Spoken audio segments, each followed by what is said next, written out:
Good. All right, my love. Today we're talking about how to maximize your rehearsal. Maximum. So we're going to talk about what we've done in the past and then what we're doing now. What we'll do in the future. Maybe future. I have a really important point that I want to start with, but I kind of want to get your thoughts on, like, what do you think is the most important thing to you when it comes to rehearsal? Getting along would be nice. Not fighting. That's a big one. Is that, I was going to say, are you, because I feel like depending on the day or depending on what we're preparing for, that's what I base my expectations or desires for the rehearsal time. No, I actually really like that because I was going through videos of, like, because we record our rehearsal, and looking back on the past, I enjoy when I see us rehearsing and I see us, like, laughing with each other and smiles on our faces. But then when I go back in the past and I look at, like, us arguing and I can tell that we're, like, mad at each other in between lifts and stuff, I just, being, in the What future a waste of time. and looking back at the past, that's my immediate thought, is like, this is so stupid to be arguing over whatever it is that we were mad at in that moment. Yeah. So I think if you can look back at your rehearsals and you have more rehearsals where you're getting along rather than fighting, then that's a massively good use of your time. Okay, so this is the important point that I really wanted to talk about, and this is making your rehearsal space protected and sacred. You know what I mean? So, like, that's something that we had to learn over time, is no one loves your dancing like you do, and no one respects your dancing as much as you do. So if you have that in the forefront of your mind, then you can understand why when you're at the studio and someone walks past and they ask you, hey, did you make that phone call today? Or did you follow up with this student on XYZ thing? And it pulls you out of your rehearsal. They might not even be doing that maliciously. It's just they don't care about, again, the sacredness of your rehearsal like you do. Right. Then there's other cases where you have people who will on purpose interrupt your rehearsal because they are trying to throw you off. Right. That's a less charitable interpretation, but unless you aren't using your brain, sometimes that really is a thing that people do. So some people will, without thinking, subconsciously, they're just thinking about business, they'll interrupt your rehearsal. And then other people will, like, maliciously try and mess with your practice space. Well, I think that, like, the sucky thing is we've gone through a lot of crap when it came to our rehearsal time. I don't know what it was. Like, the first problem was, they didn't want us rehearsing, and so, like, it came down to, like, something as ridiculous as, you're costing me too much money with the electric bill because you're staying here too late. So, but I do think that looking back on it and then seeing things that we would have to deal with in the future, it just made us stronger to move forward or to give advice on how to stay focused when rehearsing or preparing for something. Right. And I will say this, like, from the outset, we're going to bring you into the rehearsal space with us today. What Chelsea and I currently do is, for the last couple of years now, we've found spaces inside of gyms, like a multi-use room that has, like, a genuine wooden floor and mirrors and stuff like that. We've found that space away from any studios that we were working in order to ensure that we could, again, protect our rehearsal time and our space. But let's say you either don't have A, the time, or B, the budget for that. It was extremely important to us, so we were willing to sacrifice any dollar amount to have that space. But Right. let's say you can't do that, well, then you have to control the controllables. So as far as protecting the rehearsal space, aside from outside forces or outside people that you can't control, the things you can control are, like, your attitude going into the rehearsal. How you treat each other. Yes. Because we're not perfect by any means, because a lot of people are like, oh my gosh, you guys work so great together, which we do. But there have been a lot of moments where we've been fighting, and, like we were saying at the beginning, is, like, wasting a lot of time I think that we've gotten better with managing that. Because it's Yeah. hard. You're like, it's one thing to say, like, okay, get to the gym and just throw your headphones in and go. Whereas, like, with what we do, we have to work as a unit. We have to work as a team. And so, like, one day you'll be feeling cruddy, or one day I'll be feeling cruddy. And I don't know, you were probably planning on saying this anyway, but, like, one of the best pieces of advice that our coaches gave us was communicate with each other going into rehearsal. Like, you need to tell each other, hey, I'm sore, I'm tired, or I'm feeling great today. How are you feeling? Like, find the baseline prior to even getting into rehearsal together.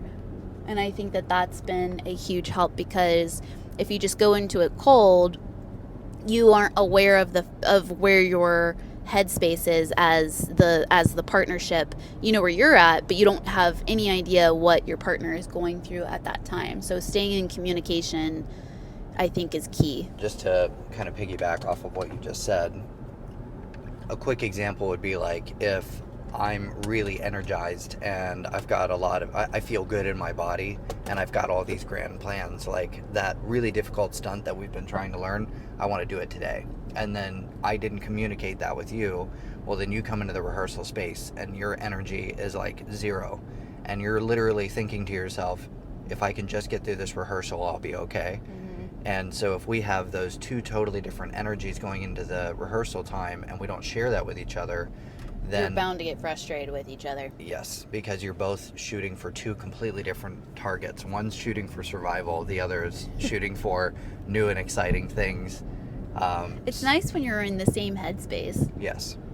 It's nice when you don't have to combat that. But those things, like the reason we're talking about, like, the trouble areas, is because nobody really talks about that. And everybody really talks about, like, motivation and, like, get in there and work hard and blah, blah, blah.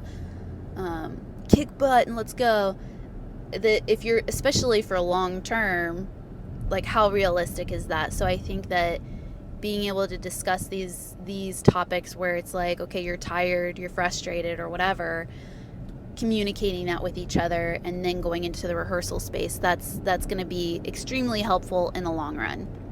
And one last tip on this before we jump into the studio and bring you guys along with us as we're stretching is, like, just as an example, when Chelsea and I would rehearse would typically be after work.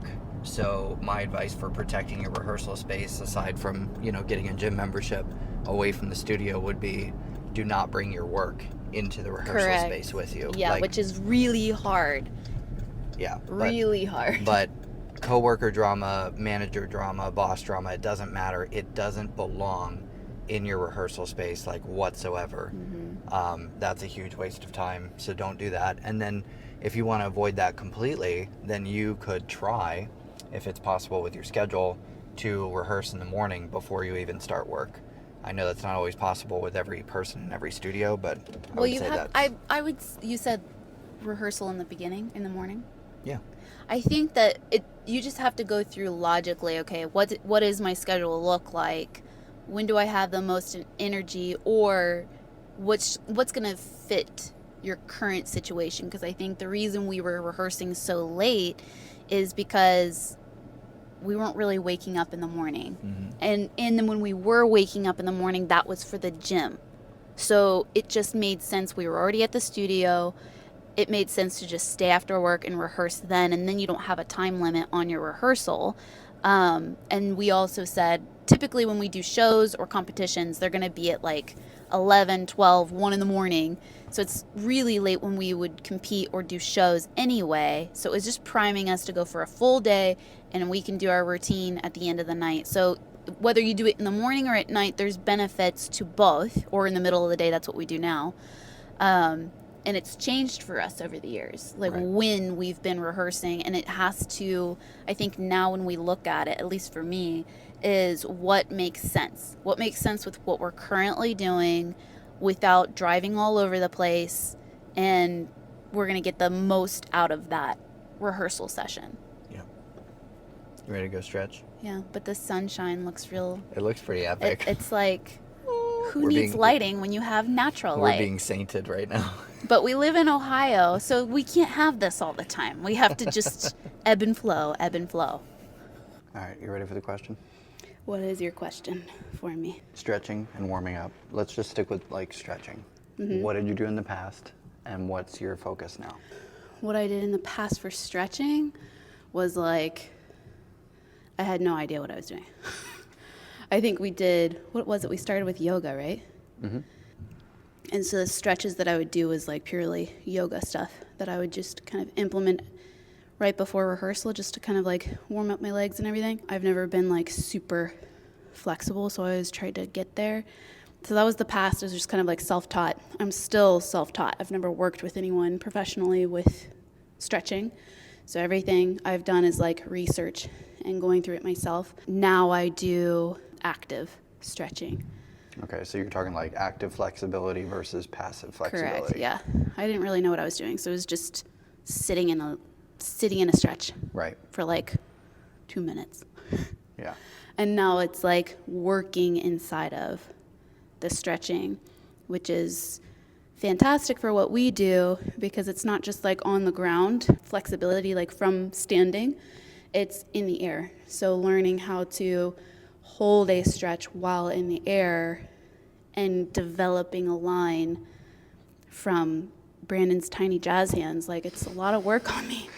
What are you talking about? My massive hands. Do you want to show them? Nice perspective here. Oh, Hold on. it's not being, Look, it's like the same size. it's not focusing. It's focusing on your face.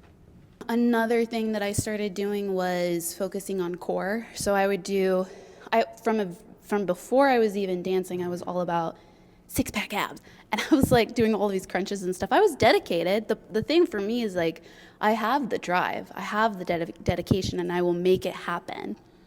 And it was still crunches on the ground, fine, whatever. But I've started doing like different methods with kettlebells and the ball. And instead of laying on my back for abs, like different types of exercises there, which I make a huge difference. That's made a huge difference, not just like visibly for me personally, but physically when we're dancing, having a strong core, because my back is super strong. I don't really need work there, but my abs were really weak. So now using my core more often has made a huge improvement too. So how did I stretch and warm up in the past as opposed to how I do it now? So in the past, like Chelsea was saying, we didn't know what we were doing. So we were doing yoga stuff like forward folds and I don't know, just basic stretching stuff. And then the problem with that was I didn't realize that when you're a lifter or you're about to do something lift-like, if you're in a passive stretch for too long, you're actually weakening your muscles. So that was like a really bad thing for me to do. So I figured out that it's better to be, like Chelsea was talking about, more active in your stretches, but also kind of like dynamic movement. Like go through the movements that you're actually going to be doing. And in the past, I didn't have like a bunch of equipment that I would use to get warmed up. So I would just do basic stuff like push-ups, squats, lunges, and then I would do like a pike position and I would do shoulder push-ups. And that stuff is great because I can also do that at competition. And then of course like loosen up your neck, loosen up your shoulders, that sort of stuff. What I do now in the rehearsal space is like I really like kettlebells, especially ever since I got injured, because you can work your body unilaterally. You can like work on one side of your body and it helps to stabilize the other side of your body. I was gonna say, I feel like the kettlebells didn't come until after your injury. Is that like, that's when we started changing up our training. Correct. And more specialized training. So obviously like some of this stuff is more specific to Chelsea and I. And you'd have to change it for your own rehearsal. But obviously for me, overhead stabilization is something that's important. So you want to work and practice that. But I don't want to get too reliant on this equipment. This is what I do in the rehearsal space. But then what we do at competition is obviously I can't travel with 4 sets of kettlebells. So at the competition, it's more or less going back to the old stretches and warm-ups that I would do when I didn't have all of this equipment. So I guess that's then and this is now. All right, my love. So earlier in the car, we were talking about communicating with each other before the rehearsal actually started. So we're going to do a little monkey see, monkey do, okay? So we did our warm-ups, we did our stretching. So now we're going to do that communication we were talking about. We're gonna demonstrate it. This is a mock communication session. Yes. Okay. How does your energy level feel? It is really low, Okay. Low energy. like way low. It be that time of the month. Okay. Lady things. All right. So energy's low. I want to say I'm like fair as far as energy. Are you sore anywhere? The girls are gonna know what this face is for. Okay. Is there any part of your body that's hurt that we need to watch out for today? I'm not talking about that. No, I'm just tired. Like my like balance is like way off, and I'm just tired. I think once I start moving, like once we were stretching and everything, I feel fine. But like just I just, you know what? I feel like a cow today. Okay. So it's my mental brain. So low that energy, hurts. bad balance, poor self-esteem. Can you fix that? It's gonna be a good rehearsal today. So You better treat me like a delicate flower. So after hearing all of that information, it would behoove me as a partner to make To sure agree with everything that I say. to just be very agreeable today. And that is literally what we just did. That is the key to like a 95% success rate as far as rehearsals We concerned. say 95 because the other 5% is atrocious. You just and have we anger just want to monkeys. kill each other. You can't get rid of the anger monkeys that day. They're too strong. They're grippity grip. It's too strong. So that's the mock communication session. Now your turn. And you have to record it. Jumping off of that last point that we made, we made a video like a couple of weeks ago where we were talking about like taking control of your life, and one of the game changers for me was calendars, like blank calendars. Brandon needs calendars. I need calendars. He needs dates and numbers. I need metrics by which I can measure success. So what I did was I came up with a blank calendar, and then I put like in each day what the rehearsal was going to be and what the training was going to be. So like today is Tuesday, so it's supposed to be like our pull exercises or our back exercises, and then rehearsal is first half. So first half of our routine is like what we should be running and focusing today. The reason I bring that up though is because like if we just did the communication where we're checking energy levels, we're checking soreness, we're checking motivation, stuff like that, you might have to pivot or shift the game plan for that day. So let's say she's really wiped, and we just can't focus on doing the entire first half of the routine, so it might be a little bit more specialized today. But that's where we kind of say like, Yeah, I would say like if it's so running the first half, typically we go through it several times in a row. But like let's say my energy levels are like crap today and stamina is like clearly not going to be there. So instead of doing like running it several times in a row and then working like the little detail stuff, like maybe just walking it, like not going full blown rehearsal time, walk through the different pieces, and then from there focus on the different details that you do have the energy. It more or less takes over the brain as opposed to the body. So just being smart, not deviating from what we're supposed to be working on, but utilizing the energy levels that we possess in the here and now. so personally for me, you can take it or leave it. You can come up with a schedule and then kind of let the schedule be like your coach, and like you have to do what your coach Yes. says. But like Chelsea was saying, you might have to make adjustments to that. So you're still working the first half of the rehearsal, first half of the routine, but you're just walking it today. You're focusing more on technique. You're still doing what your coach calendar says, but at the same time you're adjusting to the energy of your partner or yourself. Yeah, when we were doing, because right now we're doing like, we're still competing and everything. It's just not our main focus. Competitions are just for us to get out there and perform our numbers that we want to show. But when we were like top competitors going boom, boom, boom, boom, 2-3 competitions a month, our quote to each other was always, something is better than nothing, especially when you're really tired. Can you say that one more time for the people in the back? Something is better than nothing. So like the motivation sometimes is not there, especially in the beginning when you're trying to create that discipline. The motivation is not there. That's like the motivation starts it, and then it starts to kind of fizzle. So then that's where discipline comes in. And so then you just have to show up every single day that you've put onto the calendar, do it to the best of your ability, even if it's like you had like these high expectations but you're drained, still show up. Most of the times, if you could just show up, you'll start to when you start moving and everything, you're going to start to feel a little bit more motivated to continue on. You're already there. But like what we always say to each other is something is better than nothing. Get something in for the day. A half-hour practice is better than 0 practice at all, and it's just another check Little mark on check your calendar. check on the calendar. So that is that.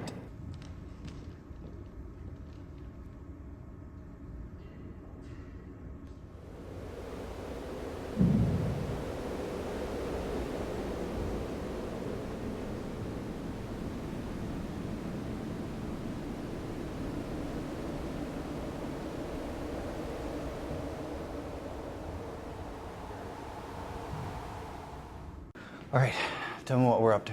Okay, so this is another combo session, and we're taking 2 popular lifts that we've done, and we're mashing them together. So the first one is going to be the gladiator, and the second one is going to be the torch, aka cheerleading lift. We're going to try and put both of them together. Let's get my mic here. Get it on here, okay. Get it on. And hopefully I don't go through the ceiling here. Is your mic good?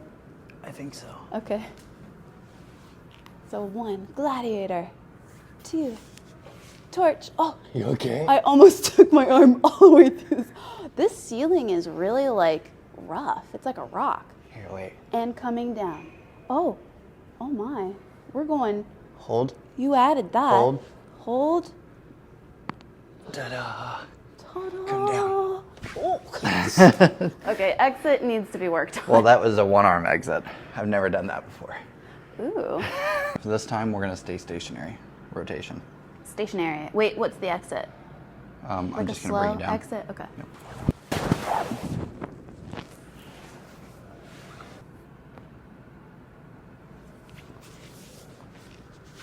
I'm like, we kind of like, you like went down and then brought it back up. I was like, whoa. Wah, Wah, wah. Try 3. Gladiator. Oh, that was messy. I don't know. I think I came down. I'm sorry. That was a good exit. Look at you. Brandon wants to run it. I'm gonna do a big circle. We're going to run it. Okay.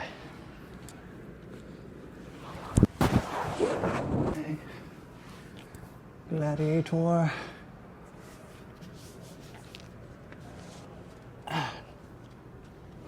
La, da, da, da, da, da, da. Do you think that people will like my singing? Oh my gosh, lamp into the head. First one is right, then is left. Right, then left.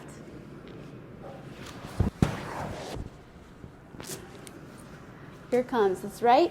Whoa. And left. Oh, my leg's getting tired.